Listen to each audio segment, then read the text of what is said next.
Sind wir ehrlich mit Gott?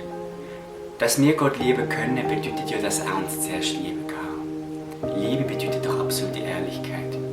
Auch wenn ich schlechte Sachen mache, auch wenn ich falsch denke, auch wenn ich Sünden mache und genau weiss, die sind nicht gut.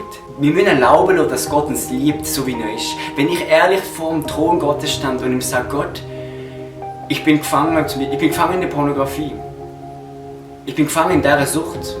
Aber ich weiß, es ist nicht richtig. Ich bin gefangen in falschen Gedanken. Aber doch kann ich es nicht loslassen. Aber Gott, ich erlaube dich, dass du mich so liebst und so liebst, wie ich bin. Und wenn wir uns erlauben, dass Gott uns so lieben kann, wie wir sind, dann kann uns Gott aus dem Loch raus lieben. Und dann kann seine Liebe in die tiefste Sphäre von meinem Herzen eindringen. Und dann die Liebe, die du Gott hast, kann ich den Gott wieder zurückgeben.